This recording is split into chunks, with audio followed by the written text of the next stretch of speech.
या उडीद डाळीच्या वड्यात आणि आम्ही कलकत्त्यावरून आणल्यात. मागच्या वेळेस आपण बघितल्या त्या ज्वारीच्या वड्या, खारवड्या नावाच्या, त्या आमच्या विदर्भात बनतात.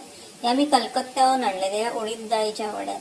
आणि ह्याला मागून बघा, हे असं डिझाईन आहे, दिसतं.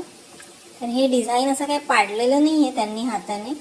तर ह्या वड्या जेव्हा ओलं पीठ असं असं ते वड्या घालतात ना, तेव्हा बांबूच्या तरटावर घालतात. म्हणजे बांबूची अशी ती मॅट्रेस किंवा चटई असते ना, तर वाळल्यावर मग त्या तरटाचे हे असे हे पडतात त्याच्यामुळे त्याला खालून असं छान डिझाईन येतं.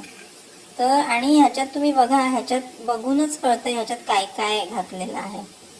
तर आतमध्ये जर तुम्ही बघितलं, त्याच्यात मी नीट बघितलं, त्याला हे काहीतरी कोथिंबीरचे तुकडे आहेत. आणि एक मिनिट थांबा, बघूया काय. ठीक आहे, इथे इथे लाल मिरची पावडर दिसते, इथे थोडंसं जिरं पण दिसतंय, हे बघा इथे.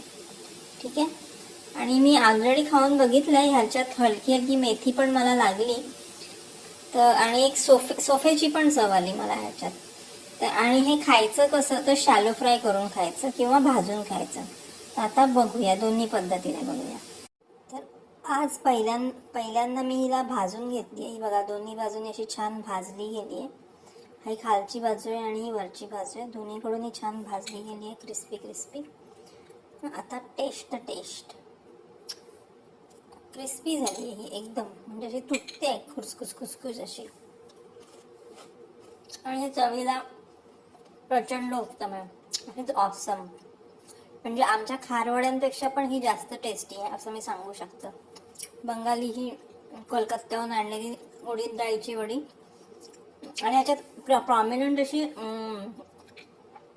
ह्याची चव आहे. कशाची म्हणतात ते, सोफ पण आहे यात, मी तुम्हाला सांगितलं तसं. मला दिसते ही सोफ आहे, जिरं पण आहे, सोफ पण आहे, हे आणि लाल मिरची पण आहे. आणि हे उडीद डाळ ही भिजवलेली, त्याच्या सांडगे आहेत, अतिशय टेस्टी. कधी गेलात तर तुम्ही नक्कीच आणा. हे रोड साईड घेतले मी, असं काय फॅन्सी दुकानातून नाही घेतलंय, रोड साईड घेतलंय मी. Very tasty.